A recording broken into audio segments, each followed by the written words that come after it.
सर्वांना नमस्कार. दीपोत्सवाच्या हा 11 वर्ष आहे. मनसे आणि सर्व कार्यकर्त्यांचा खरंच खूप खूप त्यांना शुभेच्छा की एवढं सुंदर असा हा दीपोत्सव इथं आपण आज साजरा करतोय. आमचे मित्र राज ठाकरेजी यांचं खरंच मी खूप आभारी आहे की त्यांच्यामुळे मला आज ही संधी प्राप्त होते की मी आज जी ज्यांना आपण ब्लॉकबस्टर जोडी असं म्हणतो त्यांना काही प्रश्न विचारायचे म्हणजे मला तुम्ही संधी दिली त्याबद्दल खूप खूप आभार.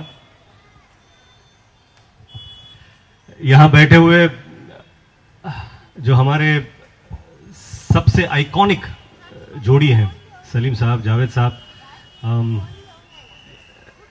ये तो मेरा सौभाग्य है कि मैं आपके बाजू में बैठकर आपसे कुछ सवाल पूछ रहा हूं. और सलीम साहब, जावेद साहब, हम ऐसी दुनिया में रहते हैं जहां पर सबको सब कुछ होना है. यानी जो एक्टर है उसे डायरेक्टर होना है, जो डायरेक्टर है उसे प्रोड्यूसर होना है, जो प्रोड्यूसर है उसे म्यूजिक करना है. हमको सब कुछ करना है. लेकिन आप दोनों आइकॉनिक राइटर्स हैं, स्टोरी, स्क्रीन प्ले, डायलॉग्स. आप दोनों ने सिर्फ यही पकड़ा. आपको कभी ऐसा नहीं लगा कि हमें भी आगे जाकर स्क्रिप्ट डायरेक्ट करनी चाहिए? क्योंकि जब भी आप स्क्रिप्ट लिखते थे इतने डिटेल में आप लिखते थे कि किसी भी डायरेक्टर को ज्यादा सोचने की जरूरत नहीं होती थी. उसी में लिखा होता था कि कैमरा कहां पर रखा गया है. यहां तक कि एक्टर दाएं हाथ से फोन उठाएगा या बाएं हाथ से फोन उठाएगा यह भी लिखा होता था. तो इतनी सारे डिटेल में आप जब लिखते थे तो कभी आपको ऐसा नहीं लगा कि एक फिल्म डायरेक्ट करनी चाहिए? सलीम साहब, वॉल्यूम माइक. ये जरूरत जब पड़ती है कि जब आपने जो लिखा है वो स्क्रीन पे दिखे ना कि जब लिखा कोई स्टार्ट आया. जब अगर ये डायरेक्टर जो है वो जस्टिस देता है, जो स्क्रिप्ट लिखी है वो एग्जैक्टली वैसे के वैसे जो हमने सोचा है वो विजुअली वैसे होता है, तो उसकी कभी ज़रूरत नहीं पड़ी. और कभी ऐसा मौका भी आया हो तो वो फिल्म को छोड़ दिया है, मगर वो नौबत नहीं आई कभी. जावेद साहब, आपको कभी ऐसा लगा कि डायरेक्ट करना चाहिए? या देखिए, मैं तो फिल्म इंडस्ट्री में सोच के आया था कि मैं डायरेक्टर बनूंगा, असिस्टेंट डायरेक्टर होऊंगा या तो गुरुदत्त जी का या राज कपूर साहब का, और 3-4 साल में सब सीख जाऊंगा और चौथे साल डायरेक्टर बन जाऊंगा. लेकिन कुछ ऐसा हुआ नहीं. और हुआ ये कि मैंने जहाँ भी काम किया वहाँ मुझे हर एक ने कहा कि तुम राइटर बनो. इसलिए कि कभी कोई सीन वीन ठीक करना होता कुछ हो तो मैं अपनी खिदमत पेश कर देता था. सलीम साहब से भी मेरी मुलाकात जिस फिल्म में हुई उसका नाम था सरहदी लुटेरा. उसमें सलीम साहब रोमांटिक लीड कर रहे थे, मैं असिस्टेंट था और डायलॉग राइटर था. तो सलीम साहब ने भी, इनका बहुत बड़ा इन्फ्लुएंस रहा है मुझ पर हमेशा, और इन्होंने भी मुझे हमेशा कहा कि तुम राइटर हो और राइटर बनो. तो तब तो ये ख्याल नहीं था कि हम दोनों एक साथ काम करेंगे, वो तो उनकी अलग ओपिनियन थी जो मुझे बहुत सीरियसली मैंने ली, because I consider him a very wise person. तो उसके बाद देखिए किस्मत का ऐसा हुआ लिखा कि हम साथ में ही काम करने लगे. अब जब काम कर रहे थे तो काम इतना सही हो रहा था कि फिर कोई दूसरा ख्याल आया नहीं. वो आपने कहा हम आगे बढ़े. आगे का चक्कर ये कि जो आगे की जगह थी वो तो खुद हमारे पास आती थी, हमें आगे बढ़ने की जरूरत नहीं पड़ती थी. तो फिर हम खुश रहे और अच्छा काम किया, जितना भी किया, जितने बरस भी किया, तो वो बड़ा अच्छा काम रहा. और सभी लोग ये भी बहुत अच्छी तरह जानते हैं कि जब फिल्में बनती थी, जब वहाँ के जो सुपरस्टार्स होते थे वो 15 लाख रुपए चार्ज करते थे एज अ फी. और उस क्या इनकम टैक्स में फंसवाने वाले हैं हमें? कह रहा था क्या? नहीं, खुल के बताइए क्या पसंद करेंगे आप, CBI, ED और इनकम टैक्स? क्या चाहेंगे आप? आए मैं सिर्फ यही पूछना चाहता हूँ ये 15 लाख क्या है? हमें तो पता नहीं है, इतने पैसे हमने कभी देखे नहीं. आपकी नीयत ठीक नहीं लग रही है. आपकी नीयत ठीक नहीं लग रही है. आप अंदर करवाना चाहते हो. आप गरीब राइटर्स का मजाक उड़ा रहे हैं. मैं सिर्फ पूछना चाहता हूँ आप अंदर करवाना चाहते हो कि जिस दौर में सुपरस्टार्स को 15 लाख मिलते थे उसी फिल्म के लिए सलीम जावेद साहब को 25 लाख रुपए मिलते थे. ये जो दौर राइटर्स का था. कुछ नहीं है, इनकी मोहब्बत है, समझा. आप ये हमारी फाइलें खुलवाना चाह रहे हैं, वो होगा नहीं. और हमें कभी नहीं मिले इसके. गलत बात. न सिर्फ ये कि ये सही नहीं है, ये काश ये सही होता, लेकिन है नहीं। लेकिन ऐसा भी है आप ही के दौर में रेम्यूनरेशन, एक्टर बहुत कम पैसे लेते होंगे उस जमाने में। लेकिन अगर आपसे पूछेंगे आज के दौर में एक्टर्स को अगर एक आपको सलाह देनी हो तो क्या होगी वो? राइटर्स को, सॉरी राइटर्स को सलाह देनी। बहुत कम एक्टिंग करें। और राइटर्स को सलाह देनी सर? ये चार्ली चैपलिन का स्टेटमेंट है जी कि एक्टर शुड बहुत कम उसको एक्टिंग करना चाहिए। जो फ्रिवलेस हाथ घुमाता है, रखता है, बातें करता है, कोई बहुत कम करना चाहिए एक्टिंग, बिल्कुल नॉर्मल रहना चाहिए। और ऐसे एक्टर हैं हमारे यहाँ, मोतीलाल जी थे, अशोक कुमार साहब थे, दिलीप कुमार थे, जिन्होंने बिल्कुल नॉर्मल एक्टिंग की है जी। जैसे कि नॉर्मल की तरह कोई ड्रामेटिक नहीं किया है, कोई चिल्लाना नहीं, कुछ नहीं, जस्ट नॉर्मल की, कम से कम एक्टिंग करिए। सर राइटर्स मेरा ऐसा ख्याल है कि इस दौर में एक बात हो गई है, लाइफ का टेम्पो बहुत बढ़ गया है, हर चीज़ जल्दी होती है। पहले आप एक पत्र लिखते थे, 3 दिन में पहुंचता था, फिर 2 दिन वो आदमी सोचता था जवाब क्या दूं, फिर 3 दिन में आता था, तो 8-9 दिन का किस्सा होता था एक एक्सचेंज ऑफ लेटर। आज आपके पास मोबाइल है, आप 1 सेकंड में उस इंसान को कांटेक्ट करके बात कर लेते हैं। हर चीज़ तेज हो गई है, हर चीज़ जल्दी होती है। तो होता क्या है कि हम सफलता भी जल्दी चाहते हैं, उसमें टाइम लगे ये हमें फुर्सत नहीं है। तो जो तैयारी पहले होती थी, वो चाहे लता जी की हो, चाहे वो आशा जी की हो, चाहे रफ़ी साहब की हो, और चाहे बड़े बड़े म्यूजिक डायरेक्टर्स की हो, बड़े राइटर्स, जो राइटर्स थे पहले दौर में वो बहुत पढ़े हुए लोग थे। ऐसा नहीं था कि उन्होंने 4 फिल्में देख ली थी और 2 नॉवेल पढ़ ली थी और राइटर बन गए थे। उनकी बरसों की पढ़ाई थी उनके पीछे, वो जानते थे जबान भी, प्लॉट भी, कैसे कैरेक्टर बनता है, कैसे उसका एक्सप्रेशन बनता है, कौन सा कैरेक्टर क्या भाषा यूज़ करेगा, कहानी क्लाइमेक्स की तरफ कैसे जाएगी। इसलिए कि उन्होंने classical literature, light literature, popular literature, not so popular literature, हर तरह का पढ़ा होता। तैयारी चाहिए। आजकल हर काम में तैयारी कम हो गई है, जल्दी होती है कि जल्दी से सब कुछ हो जाए। आपके वोकल कॉर्ड ठीक है तो आप सिंगर बन जाएंगे, मगर भाई इन लोगों ने तो, हमारी लता जी ने, आशा जी ने, जो कि मतलब सरस्वती साक्षात थी लता जी, बरसों घंटों रियाज किया, बरसों, और इस उम्र में भी वो रियाज करती थी। तो रियाज जो है वो बहुत ज़रूरी है हर काम में। एक नौजवान शायर ने शेर कहा है, मैं आपको सुनाता हूँ। रियाजत यानी वही रियाज, प्रैक्टिस, मेहनत, लगन। ये नहीं देखते कितनी है रियाजत किसकी, ये नहीं देखते कितनी है रियाजत किसकी, लोग आसान समझ लेते हैं आसानी को। ये आसानी ऐसे नहीं आती, इसके पीछे बरसों की लगन होती है, तपस्या होती है। उस तपस्या के लिए तैयार नहीं है लोग, वो चाहे एक्टर हो कि डायरेक्टर हो कि राइटर हो, जल्दी चाहिए, आसानी से चाहिए। ये दुख की बात है। सलीम साहब, जावेद साहब, आप दोनों ने इतने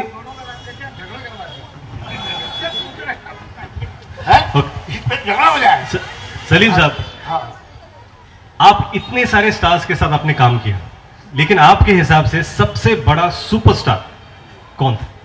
अलग अलग फिल्मों में अलग अलग लोगों ने काम बहुत अच्छे अच्छे किए हैं जी, इसमें कोई शक नहीं है। एक्टर्स बहुत अच्छे अच्छे थे। दिलीप साहब ने बहुत अच्छा काम किया, राज साहब ने बहुत अच्छा किया है, दादा मुनि बहुत अच्छा एक्टर थे, अपने मोतीलाल जी बहुत बहुत ग्रेट एक्टर थे, ऑल दीज पीपल। तो ये कंपेयर करना ज़रा बहुत मुश्किल है, but there have been great actors. ये बहुत अच्छे अच्छे रोल किए उन्होंने सबने।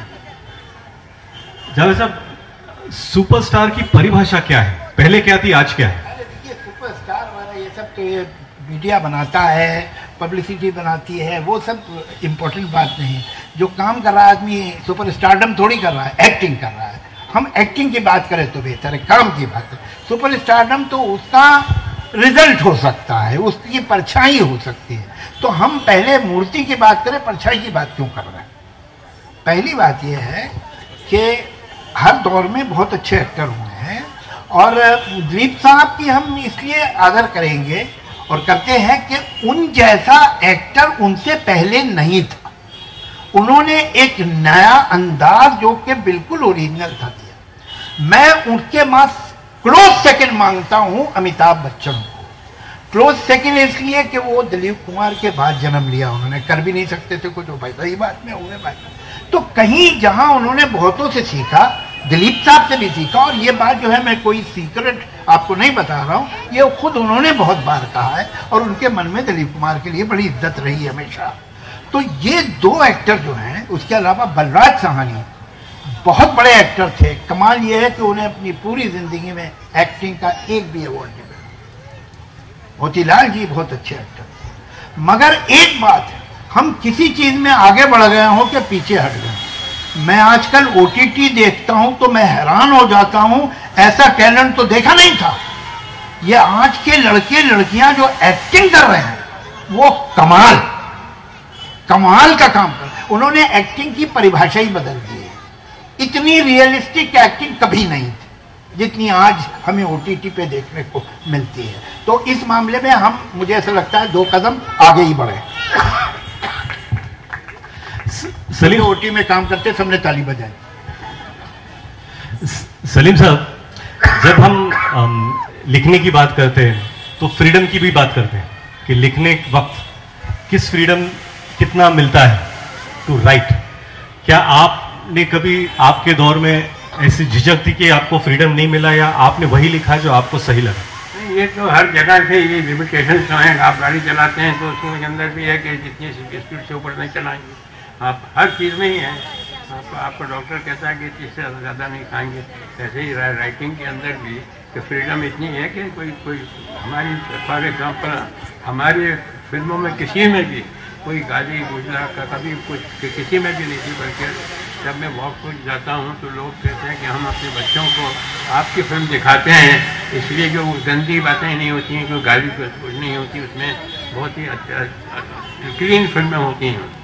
तो ये जो फिल्म है, गालियाँ जो है जीती जाती हैं, गालियाँ जीती जाती हैं, वो बेवकूफ़ी की, वो उसको अगर आपको परिक्रम कहो तो बेवकूफ़ी की बात है। अब मैं थोड़ा सा ऐड करना चाहूँगा। आप लोग ने सबने सुना होगा जो मैं अभी बोलने वाला हूँ। भैया आजकल ऐसी पिक्चरें बनती है, फैमिली के साथ तो देख नहीं सकते। सुना है? अकेले देख सकते हो? वाह, कमाल के आदमी हो सब। तो फिर फैमिली वाले भी अकेले अकेले देख लेंगे, है ना? अरे भाई, अगर कोई चीज़ बुरी है तो बुरी है, वो चाहे तुम अकेले देखो या फैमिली के साथ देखो। तो फैमिली के साथ तो देख नहीं सकते, बल्कि पिक्चरें मैं अकेले ही देखता हूँ। अरे ये क्या बात। लेकिन ठीक है, जिस तरह के इन्होंने फ्रीडम ऑफ एक्सप्रेशन की बात कही है वो कहीं कम तो हुआ है, इसमें कोई शक नहीं। मैं तो कई बार कह चुका हूँ, आज फिर आपको बताता हूँ। शोले आज हम लिख रहे होते तो वो सीन जिसमें वो मंदिर में जाती है और वो पीछे धर्मेंद्र जी खड़े होते हैं, ये सीन मैं नहीं लिखता और ये भी नहीं लिखते। आज इस पे तमाशा हो जाए, लेकिन उस वक्त ये अकेली नहीं थी, और भी एक संजोग फिल्म थी जिसमें ओम प्रकाश जी ने पूरा कृष्ण सुदामा की कहानी फिल्मी गानों में सुनाई थी। आज सुना के देखो तो कहीं सोसाइटी में, अब कोई बुरा माने तो प्रूफ करेगा मेरा पॉइंट, कि इंटॉलरेंस बढ़ गया है और अच्छी बात नहीं है। और एक खास तौर से बताऊं, कुछ लोग होते हैं जिनमें तो हमेशा से इंटॉलरेंस था, हिंदू ऐसे नहीं थे। हिंदुओं की खूबी यह है कि उनमें एक विस्तार और उनका दिल में एक विशालता हो रही है हमेशा।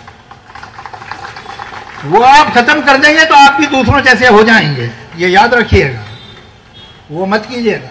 वो आप लोगों का वो जो जीने का अंदाज है उसे तो हमने सीखा, वो आप ही छोड़ देंगे क्या? वो नहीं चलेगा। आप एक बात देखिए कि यहाँ हिंदुस्तान में डेमोक्रेसी है, अभी तो है, देखते हैं आगे, और यहाँ से लेकर मेडिटेरियन कोस्ट तक डेमोक्रेसी नहीं है। क्यों नहीं है और यहाँ क्यों है? यहाँ हजारों साल हमने ये बात मानी है कि एक आदमी ये भी सोच सकता है, एक इंसान वो भी सोच सकता है, एक ये भी कर सकता है, एक वो भी कर सकता है। तुम क्या करोगे कि हिंदू नहीं रहोगे? मूर्ति पूजा करोगे तो हिंदू हो, मूर्ति पूजा नहीं करोगे तो हिंदू हो। एक ईश्वर को मांगो तो हिंदू है, 32 करोड़ को मानोगे तो हिंदू है, किसी को नहीं मानोगे तो भी हिंदू हो। ये हिंदू कल्चर है, ये संस्कृति है, और इसी ने हमको डेमोक्रेटिक एटीट्यूड सिखाया है। इसीलिए इस देश में डेमोक्रेसी है। ये सोचना कि हम सही हैं और सब गलत है, ये हिंदू का काम नहीं है, और जो आपको सिखाए वो गलत है। वाह। सलीम साहब, जब आप फिल्म लिखते थे, स्क्रिप्ट एक बार आप लॉक कर देते थे, उसके बाद क्या डायरेक्टर्स एक्टर्स से चेंजेस आते थे? तो क्या आप how used to react to them? जब लिखने से पहले भी सब दिमाग में होता है कि ये कैरेक्टर के लिए ये इज द राइट पर्सन, ये हीरो ये इज द राइट पर्सन। इतना तो फिल्म देखने वालों को भी होता है, हम तो अगर लिखते थे इतना तो ये होता है कि इसके साथ साथ क्या है। But if you don't get it that ideal star cast, उसमें फिर यह है कि कहीं कॉम्प्रोमाइज़ करना पड़ता है, किसी और को लेना पड़ता है, और कई में तो बहुत अच्छा भी एक्टर आ जाता है। जावेद साहब, आपने तो आइकॉनिक सक्सेस देखी है, उसके बाद आपकी हाँ नहीं आप दोनों ने आप दोनों ने आइकॉनिक सक्सेस देखी है, उसके बाद आप दोनों की जनरेशन है सीन सुपरस्टारडम और still seeing superstardom. How do you, आप रिएक्ट कैसे करते हैं खुद की success and now the second generation की success? How do you react to it? देखिए भाई, हम मेरे ख्याल से सलीम साहब अपने बच्चों पे, मैं अपने बच्चों पे, हम लोग बहुत प्राउड होंगे और खुश हैं। बच्चा नालायक निकल जाए तो बहुत बड़ी मुश्किल हो जाती है ज़िंदगी, माँ बाप की बहुत परेशानी में पड़ जाती है। तो इनके भी बच्चे बड़े होनहार और बहुत अच्छे हैं, और बड़ी जो हमारे देश में और हमारे समाज की जो परंपरा रही है, माँ बाप को जो आदर देना है, जिस तरह रहना है, जिस तरह बात सुनना, मतलब ये इस मामले में जो इनका सबसे बड़ा बेटा है वो हिंदुस्तान का सबसे बड़ा स्टार है, और वो बाप के सामने आंख उठा के बात नहीं करता है आज। तो ये जो हमारी परंपरा है, ये जो हमारी तहजीब है, ये इन बच्चों ने हासिल की है और इनमें मौजूद है, बहुत बड़ी बात है। मैं बहुत खुश हूँ गोया और फरहान से भी, और मुझे इस बात पे गर्व है कि इन्होंने कामयाबी बस काम करके हासिल नहीं की, अच्छा काम करके हासिल की। जैसा कि बताया सलीम साहब ने कि आज पिक्चरों में गालियाँ भी हो रही हैं और डबल मीनिंग डायलॉग भी है और वल्गैरिटी भी है, ये हमारी पिक्चरों में नहीं हुई। ये जो लड़के ने भी बनाई है, लड़की ने भी बनाई है, उन पिक्चरों में एक गहराई, एक सुथरापन है। तो ये संस्कार अगर उन्हें हमसे मिले हैं तो बड़ी अच्छी बात। बाकी है कि वो हमारे जैसे नहीं है, उनकी फिल्में हमारी फिल्मों जैसी नहीं है, वो अलग है, वो हमारी गूंज नहीं है, वो अपने अंदर आवाज़ है। तो ये बहुत खुशी की बात। राजीव,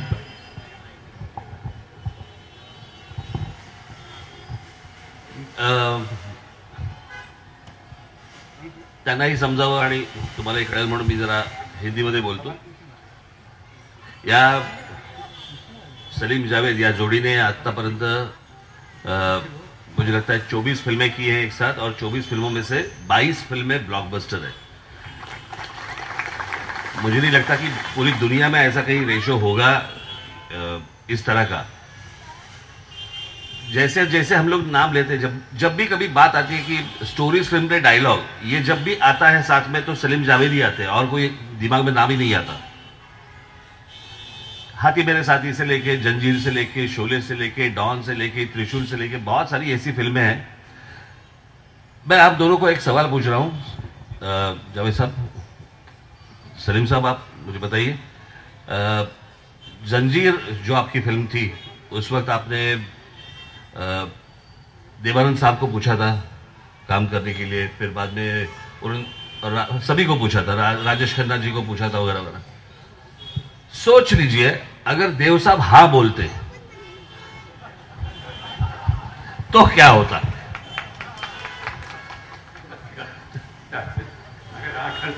तो एक जंजीर अलग किस्म की फिल्म होती सबसे जी, और हमको शायद जरूरत पड़ती कि हमको खुद डायरेक्ट करना चाहिए। राइटिंग का काम जो है ये ठीक नहीं है। एक मैगजीन था सुपर, बंद हो गया। उसमें जो उसकी चीफ जर्नलिस्ट थी उनका नाम था पम्मी बख्शी। उन्हें एक आइडिया आया कि सलीम को अलग और जावेद को अलग डाउन मेमोरी लेन ले जाती, तो इनको जिस आके ये गेस्ट हाउस में ठहरे थे वहाँ ले जाके तस्वीर खींची, फिर ये माहिम में जहाँ बैठते थे जिस रेस्टोरेंट में वहाँ की तस्वीर खींची, फिर बड़ा बड़ा जो उनका पुराना घर था उसकी तस्वीर, और कहाँ कैसे रहते थे, कौन दोस्त, ये सब। फिर मुझे भी उन्होंने ले गई कार में, तो मैंने एक जगह खार में गाड़ी रुकवाई। मैंने कहा ये पोर्च देख रही हैं आप बंगले का, मैं इस पोर्च में बहुत सोया हूँ। मैं बाहर सोता था तो यहाँ जो मालिक थे उसके, उन्होंने मेरी सिगरेट की दुकान पे मुलाकात हो गई थी, ये 64-65 की बात। तो उन्होंने सोचा है कुछ पढ़ा लिखा लड़का है, तो कहले बेटा तुम इस पोर्च में सो जाया करो, बारिश वारिश आने वाली है, कोई हर्ज नहीं, तुम यहाँ सो जाए। तो मैं उस पोर्च में सोता। तो मैंने वो पोर्च भी दिखाया, उन्होंने मेरी फ़ोटो भी ली, फिर आगे चली जा रही थी कहा। तो उन्होंने वही सवाल पूछा जो अभी राज जी ने पूछा। इससे पहले अमिताभ जी ने शायर का, डॉक्टर का, ऐसे कुछ लवर का, इस तरह का रोल किया था। इस तरह का तो कोई रोल किया ही नहीं था, इस तरह का तो कोई संबंध ही नहीं था उन्हें। लेकिन उनकी पिक्चर देख के, छोटी छोटी झलकें देख के, छोटी सी झलक, ये एक्सप्रेशन कैसा दिया, ये शॉट कैसे दिया, उससे हम कन्विंस हुए कि यही आदमी कर सकता है। और हम कॉन्स्टेंटली प्रकाश जी को बोलते रहे कि आप इसी को लीजिए, इसी को। एक एक हीरो रिजेक्ट करता रहा और हम ये इंसिस्ट करते रहे, लेकिन आज वो दुनिया में नहीं प्रकाश जी। मैं रिकॉर्ड पे एक बात रखना चाहता हूँ, जिस स्क्रिप्ट को 2 स्टार रिजेक्ट कर दे हैं, एक एवरेज प्रोड्यूसर डायरेक्टर उस स्क्रिप्ट को उठा के बाहर फेंक देगा। अरे यार कोई स्टार काम करने को तैयार नहीं, तुम क्या लाए? ऐसा हमारा कोई नाम भी नहीं था जंजीर के पहले, पूरे स्टार ने रिजेक्ट कर दिया। प्रकाश मेहरा का वो पहला प्रोडक्शन था, मगर उसने स्क्रिप्ट को नहीं छोड़ा। बहुत बड़ी बात, हैट्स ऑफ टू हिम। और हमारी जंजीर की कामयाबी में कितना बड़ा हाथ है प्रकाश मेहरा की इज्जत का, वरना वो हमसे कहता ले जाओ भैया, है तो कोई काम ही करने को तैयार नहीं। 2 हीरो रिफ्यूज कर दें, स्क्रिप्ट खराब लगने लगती है प्रोड्यूसर डायरेक्टर, ये उनका कन्विक्शन था। Hats off to him. इनकी एक दूसरी बड़ी फिल्म जो आज तक की सबसे बड़ी ब्लॉकबस्टर थी, वो शोले। सर वो शोले में गब्बर सिंह की भूमिका डैनी करने वाले थे। अगर वो हाँ बोलते, उनके पास डेट्स होती, तो गब्बर सिंह इतना बड़ा होता क्या, या फिल्म सिर्फ नेपाल में चलती? नहीं, वो असल में उनको चॉइस थी कि वो धर्मात्मा जिसकी शूटिंग अफगानिस्तान में है जी, वो करे या शोले करे। तो उन्हें कुछ आउटडोर का ज़्यादा शौक रहा होगा, तो वो अफगानिस्तान चले गए और उसकी शूटिंग थी। उसके बाद से जो अफगानिस्तान का हुआ वो आपको पता है। लेकिन अगर वो करते तो गब्बर सिंह इतना बड़ा कैरेक्टर बन जाता। मैं आपको गब्बर सिंह के बारे में एक बात बताऊं, ये गब्बर नाम कहां से आया? सलीम साहब के फादर बहुत बड़े पुलिस ऑफिसर थे महाराष्ट्र। सलीम साहब उनके किस्से मुझे सुनाते थे। तो एक गब्बर डाकू था वहां पर, और मशहूर डाकू था, तो उन्होंने इसका नाम भी मुझे सुनाया कि गब्बर ऐसा था वैसा था और कुत्ते पालता था वगैरह। तो जब हम लिख रहे थे तो मैंने कहा सलीम साहब वो आपने नाम जो बताया था वो बहुत अच्छा है, गब्बर, ये रख लेते हैं। कल हाँ भाई रख लो। अब सुनिए, तो ये उनका बताया हुआ था, मेरा सजेस्ट किया हुआ। अब इसका उल्टा देखो, 1963 में मैं गया था यूथ फेस्टिवल में, जहां मैंने इसको अमजद को स्टेज पे ऐ मेरे वतन के लोगों नाम के एक प्ले में देखा। मैंने कई दफ़ा सलीम साहब से तारीफ की, जैन साहब का जो छोटा लड़का बड़ा अच्छा, वो बात खत्म हो गई, भूल गए। ये ख्याल मुझे नहीं आया, ये सलीम साहब को आया कि उन्होंने कहा कि आप बड़ी तारीफ करते तो लड़के उसे बुलवाते ना, और ये इनके कहने पे और इनके बुलाने से आया। अब देखिए दोनों उल्टी बात है, नाम इन्होंने मुझे बताया था और मैंने सजेस्ट किया, और काम मैंने उसका बताया था वो इन्होंने सजेस्ट किया। तो this was the relationship, this was the reference.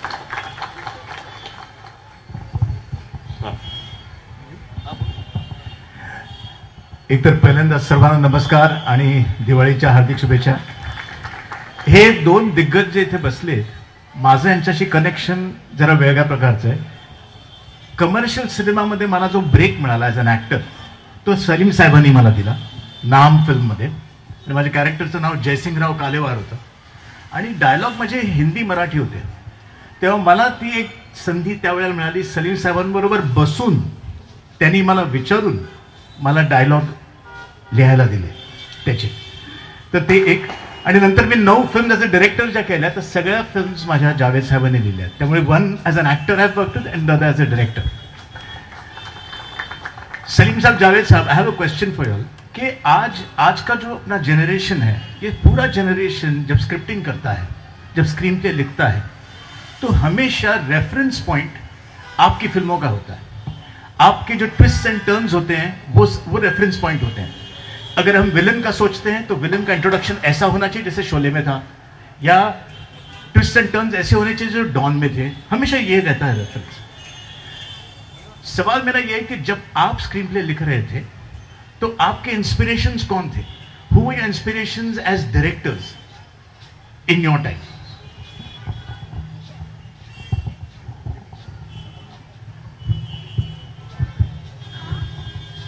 ये जो हमारे जो सोचने का तरीका था स्क्रिप्ट का, वो स्क्रीन प्ले से ही स्टार्ट होता था. बहुत से लोग स्टोरी लेके आते हैं कि मेरे पास ये स्टोरी है. स्टोरी तो हर आदमी के पास होती है, everybody has got a story, but उसके पास स्क्रीन प्ले नहीं होता.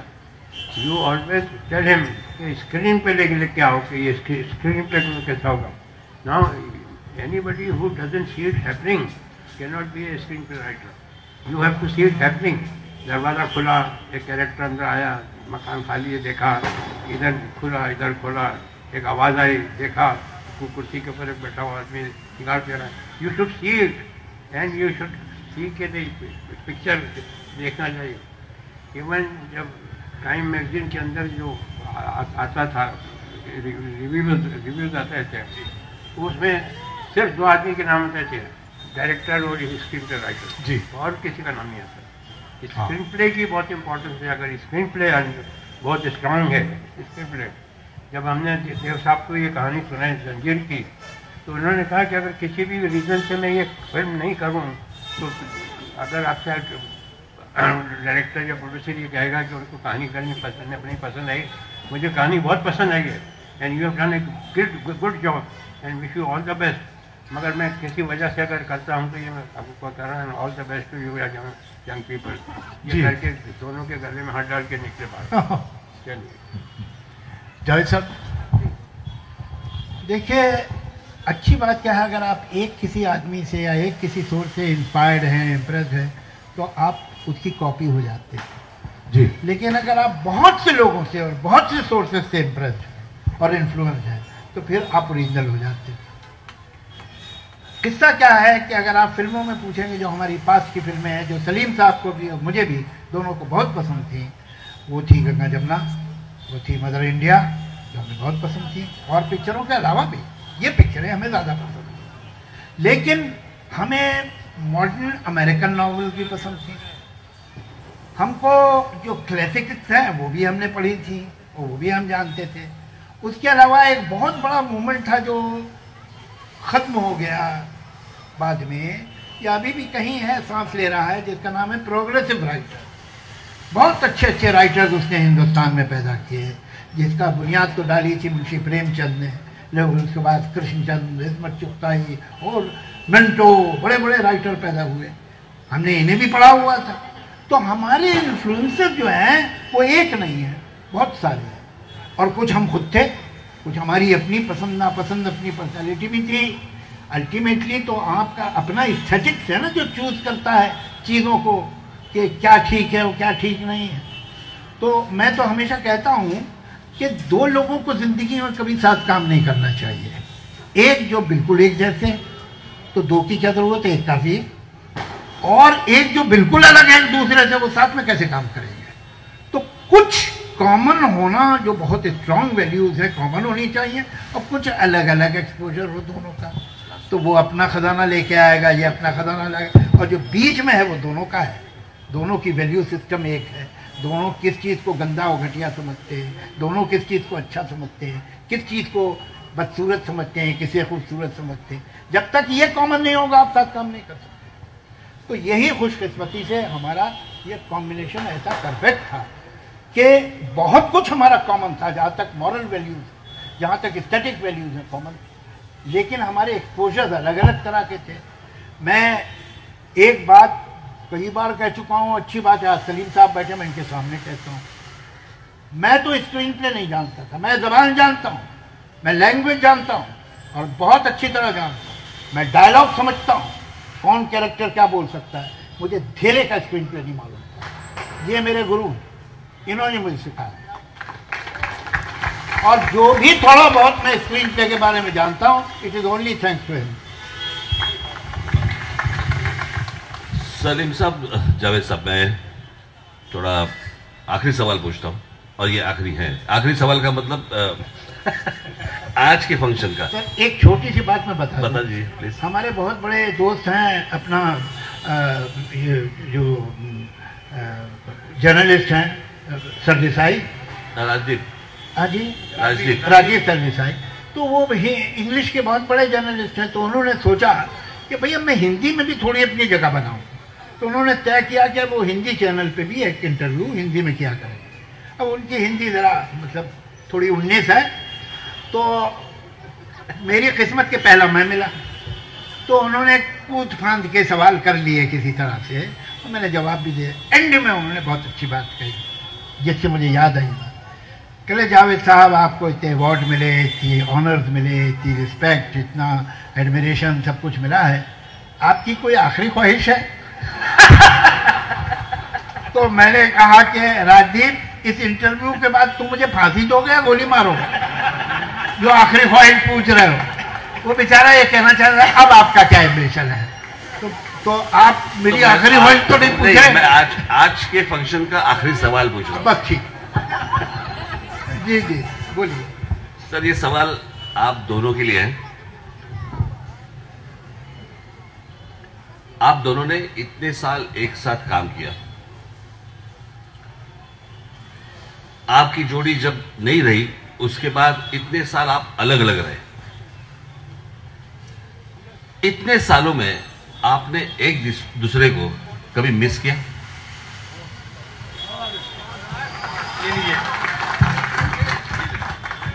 मैं आपको ये एक छोटा सा एग्जांपल दूंगा कि एक छोटी सी बात है कि जब आदमी का पाँव कट जाता है, खुदा खासा किसी भी वजह से आदमी का पाँव कट जाता है, तो कई मरतबा उसका हाथ जाता है कि जैसे कि टखने के ऊपर खुजली चल रही है, और कई मरतबा उसका हाथ जाता है और पता लगता है कि हाथ नहीं है।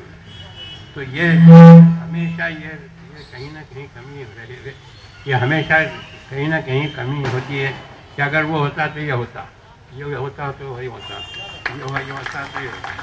तो वो जैसे इतनी आदत पड़ जाती है कि ये है साइकोलॉजिकली है कि पाँव कट गया है और क्या खुजली चलती है एंकल में और उसका हाथ जाता है।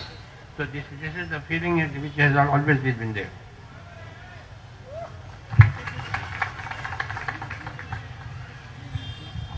मैं तो यही कहूँगा सर, वैसे ज़िंदगी तो चलती रहती है, लेकिन हमेशा क्या हो, इतने बरसों बाद भी जब कोई फैसले की घड़ी आती है कि भाई डिसीजन लेना है, इधर जाऊँ कि उधर जाऊँ, ये मानूँ कि वो मानूँ, ये इनकार कर दूँ, ये मान जाऊँ, वगैरह वगैरह, जब भी ऐसी कोई सिचुएशन आती है तो मैं हमेशा सोचता हूँ कि सलीम साहब क्या राय देते हैं।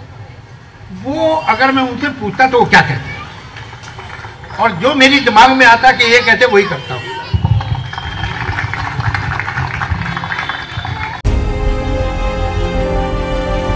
विकासाचा ध्यास म्हणजे